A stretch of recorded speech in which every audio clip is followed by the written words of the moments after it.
Derek Ferguson at Dosholm in Glasgow. And we've approached Glasgow City Council for comment. COSLA, the council umbrella body, says it's disappointed that unions turned down a fresh pay offer, which it says is as good as it gets. Unite says the offer is unacceptable, and the GMB have called for talks to resume with COSLA as soon as possible. Well, from one part of Glasgow to another, because protesters from Maryhill are heading to Perth to protest outside the headquarters of SSE about changes to energy prices. The residents of the Winford estate have their homes heated by hot water. That's a byproduct of a nearby power station. Every year, the prices go up, even though it costs SSE very little. It's currently £180 a quarter, but the residents have no idea what the winter will bring. Their bills are not currently capped. Well, Nick Dury, is membership secretary of the Residents' Union and joins us now. Hi there, Nick. Hi, Nick. Can you hear me?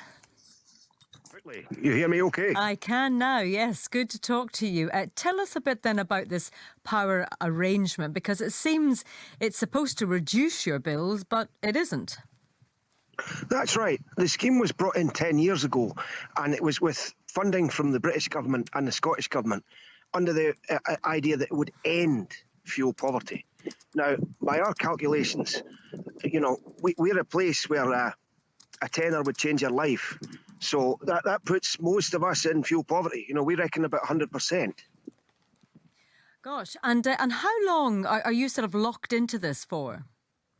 That's right. You can't opt out. And when they installed the system, if tenants weren't in on the day when they put the system in, they got their doors kicked in and their locks changed. So this isn't something that we've had much of a choice over. So I take it you have approached SSE and raised this with them? Yes. Sometimes dealing with SSE is like gunboat diplomacy. We'd obviously love to just sit around and talk, but the past times we've had improvements to the system, it's been through protest leading to negotiation, and it's the same here. For 4 months they refused to talk to us. We had a protest at the power station itself, we had a protest at their Waterloo Street offices, and today we're going to their headquarters in Perth, a wee journey for us. But we love to talk. We had a negotiation last week, and the outcome of that was our bills wouldn't go up in October. But the key point is, this is a power station. The hot water we get in our homes is an industrial byproduct of generating electricity. In other countries where they have systems like this, the heating is basically free. So there's no commercial case for that. We know that SSE made £1.5 billion of profit, a 15-fold increase in their profit from burning natural gas. Now, SSE used to be called Scottish Hydro. They're mostly a hydroelectric and renewable company. So clearly they're making a lot of money from burning natural gas like they do in the wine farm. So what is the explanation that you've been given for why prices are going up by 50%? Well, we were told the war in Ukraine, the spot price of gas and all these things. But, we said to our interlocutors, we've looked at the spot price and it went down when you raised our bill.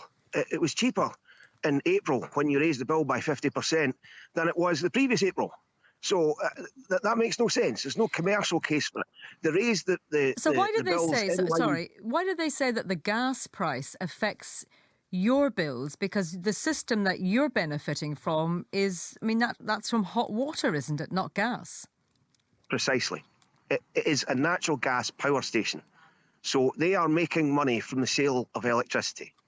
And, they buy gas cheap, they sell electricity expensive, and they have big hot water tanks that are a byproduct from just running a turbine.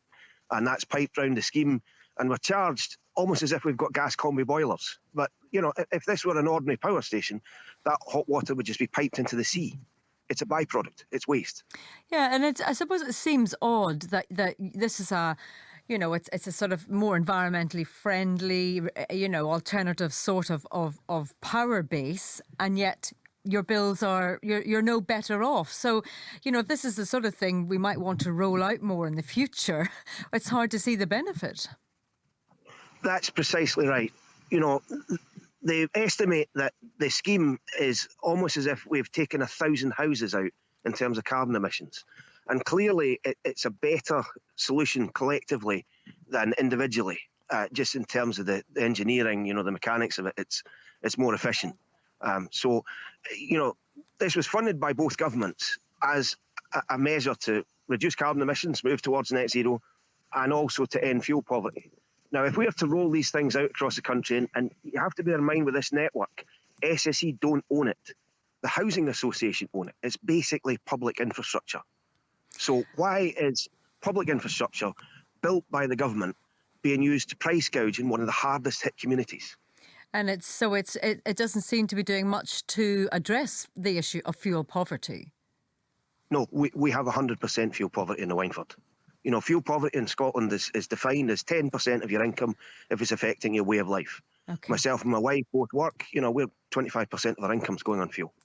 So it's... Well, it will be interesting to see if the protests, bear any fruit for you. We'll try and keep in touch with you, Nick, and see what comes out of those protests and talks with the company. But thanks very much for talking to us. That's Nick Dury there, Membership Secretary of the Wynford Residents Association.